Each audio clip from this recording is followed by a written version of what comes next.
Nuk e thash asisht që Bedrusha nuk ka qenë i përcaktuar vetëm në detyrën e tij që ka pasur realisht si shef logjistike, por natyrisht ai ka qenë edhe njeri i aksionit. Edhe unë për herë të parë kam pas fatin ta shoh Bedrushin në operacionet që janë bën Gradish, në ofenzivën konkretisht serbe që është bën atë kohë. Dhe unë ditë kam pas shkuar nga një sitje tjetër për ndihmë realisht. Edhe kam pas fatin ta shoh Bedrushin atje.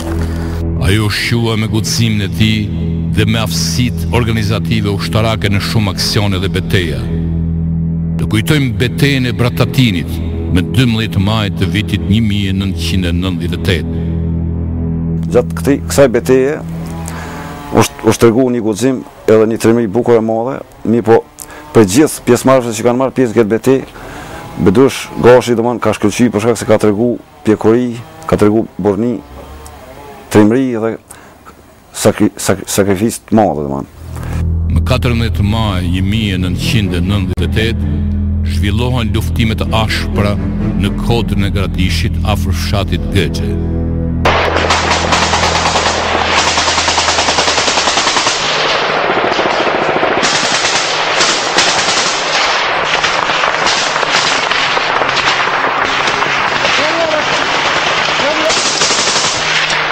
Zapali Krakow!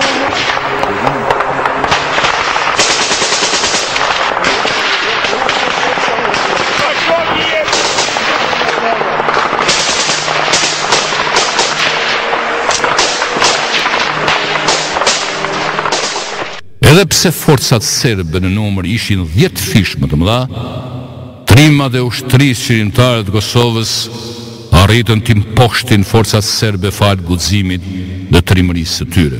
Bedrushi ishte një njeri i cili na jep ke moral, shpresë për jetë. Gjithmonë edhe kur ishin citate domethënë të palakmueshme, ai na frymëzoi. E kishte një thënie të veçantë kur neve gjithmonë na jep ke vullnet. Dhe ishte ajo thënie ku thoi ke Bedrushi, të vdesësh për këtë tokë i javlen, se njerëzit e mirë vdesin gjithmonë për atë dhaj. Shtatori i vitit 1998 ishte një kohë shumë e vështirë për ushtrinë qeveritare të Kosovës. Pas betejës së Rahovecit, forcat serbe morën një ofensivë të gjerë të pashëmbull kundër ushtrisë qeveritare të Kosovës. Pas kësaj goditje që u bë ushtrisë qeveritare të Kosovës, Bedrushi filloi të merret me organizimin e strukturave të saj.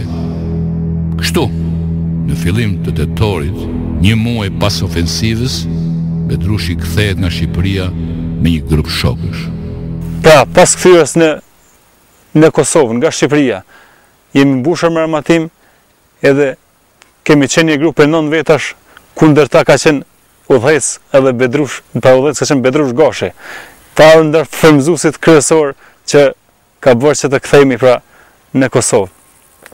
Nga aty kemi ardhur sërish, pra kemi bërë riorganizimin e ushtrisë qeveritare të Kosovës në zonën operative të Pashtrikut.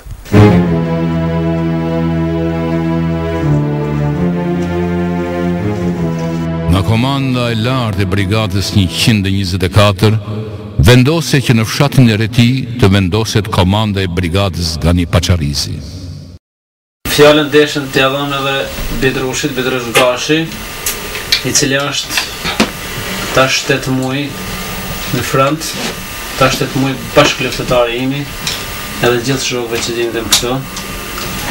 Kjo është një ndër ata të partë të, si të thamë të ati ish shtabit të Dranovsit, i cili e boni organizimin e parë, dhe ati të në atë shtabit, ka qenë një ndër të partë të ati shtabit. Faleminderit, ju përshëndet gjithëve, shokë dhe bashkëluftëtarë dhe vëllezër.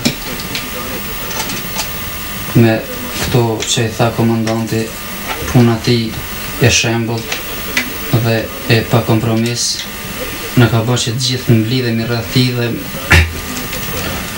mos të mbetemi larg asnjëherë.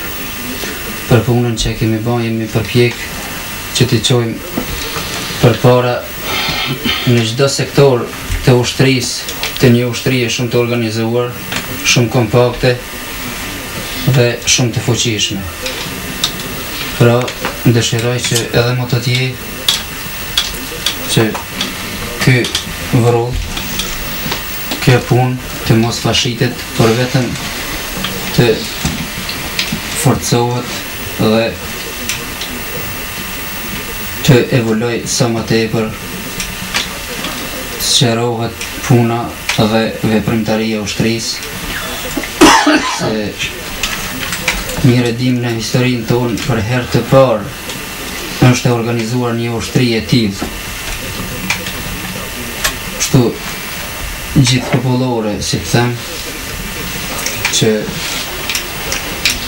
e ka dëshmu edhe emrin që e ka marrë si ushtri qeverimtare e Kosovës,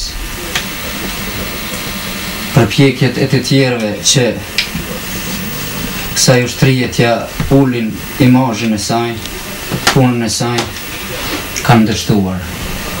Dhe të gjithë ata që përpiqen dhe mundohen që këtë mundi, këtë gjak të vëllezërve tonë që kanë derdhë për këtë tokë, do t'u shkoj dëm, sepse nuk kanë mundësi që të kalojnë mbi gjakun e vëllezërve tonë, se nuk lejojmë ne të gjallët. Pra ju falenderoj gjithë. Do thot, aty ku u desh një pyshek, aty ka qenë Bedrushi. Aty ku u desh një top padrilli, aty ka qenë Bedrushi. Aty ku u desh një pushkumetrolez i kalibrit 12.7, aty ka sjell Bedrushi. Kujtohet një rast kur Bedrushi na solli në kompaninë që kam komanduar topin padrillje, gjë që neve nuk kemi pas në atë kohë armatim me tranda, që armën më të rënde kemi pas një mitrolez 12.7 mm kundër ajror, kur na solli topin me zbrazje apo padrillje që e quajmë, ka qenë për neve diçka e jashtëzakonshme, se armë e konsiderojshim si armë e rëndë. Bedrush Gashi, edhe në ditët më të vështira i kujtonte ushtarët, nuk dinte për t'i harruar ata. Me kilometra të tëra ecte në vijin e frontit, duke u sjell atyre bukën dhe armatimin. Me disa kilometra vijë frontale gjatë, Bedrushi ka qenë i pandalshëm që e ka vizituar prej fillimit e deri në mbarim pandal këtë vit frontit. Edhe nuk është lodhë, ata e ka bërë në kamp, jo me automjet. Unë së bashkë me Bedrushi një herë në ditë, do thotë kemi bërë përshkim